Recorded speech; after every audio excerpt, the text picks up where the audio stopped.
It's West Coast Wednesday. Um, so as you can see, I'm catching flights and our feelings on this West Coast Wednesday. And as I'm just sitting here, it's like, man, should I do a West Coast Wednesday in the airport, or should I wait till I get to my destination to do it? Whatever, whatever. But I decided, since I was sitting here thinking about,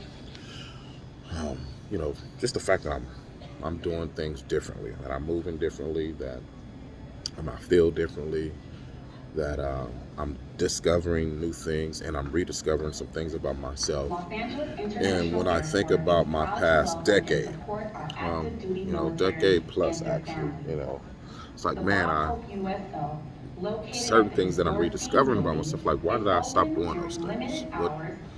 What caused me? What prevented me? What was it about me that made me soften my voice? A man who God has given a voice, and who has given this mind, and I can see things, and I can hear things, and perceive things, and this intuition that I have. Why did I decide not to use that voice and community and my relationship, and why and for the sake of peace? No, it was a fake peace. I think it was detrimental to myself, and detrimental to my community, my relationship, all those kind of good things. But as I'm rediscovering me, I'm like, man, um, that voice that I softened, I lowered, or I don't want conflict. I don't want to argue. I can't out argue this person, or this person knows everything, or this person, it's their way or the highway, or whatever it is, community or relationships, whatever. I was like, man, I saw a post that said my cutoff game is strong. I stopped talking to myself. And that's kind of how, I was like, man, I was cutting people off. Cutting people off I was in community with, cutting people off I was in relationship with, and I was cutting them off by not having or using the voice that God had given me, by not walking in the perceptions and the realities of things that I would see, because I don't want to argue. Oh, this is their situation, this is their thing, this is what they want. So I can go ahead and sacrifice, right? Because sacrifice is good. I can humble myself and let them win, or let them have their way, blah blah blah blah blah blah blah. But that was detrimental, not only to me, but to the people I was in the community with, people I was in relationships with. It was detrimental. And so as I'm rediscovering my voice in these spaces, not just rediscovering my voice in these platforms and preaching and stuff like that, I've been discovering my voice there. But as I'm rediscovering me, like, man, that didn't used to be me. Now, where did that come from? And I think oftentimes the evil want to get us so caught up in these words, like, what does it look like to be humble?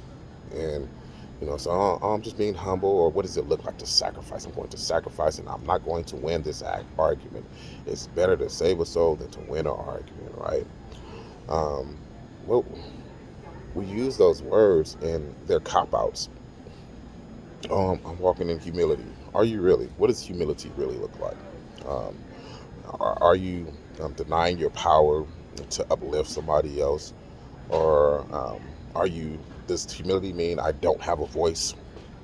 Right? Did Jesus' humility mean he didn't have a voice, that he just came down and he just got on the cross? It meant more than that.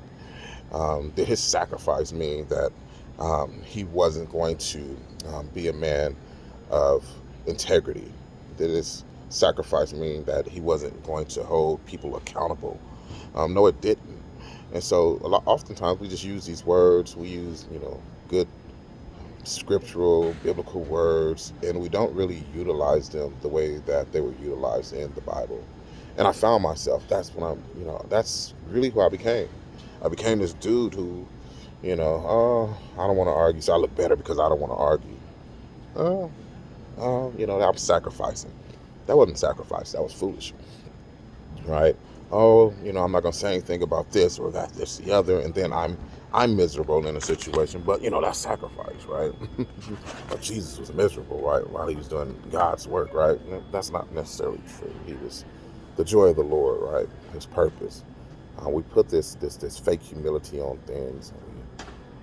We try to, make it seem like we're being godly, but what we're really being is, um, I don't know. I think we're being counter what God has called us to be in those moments.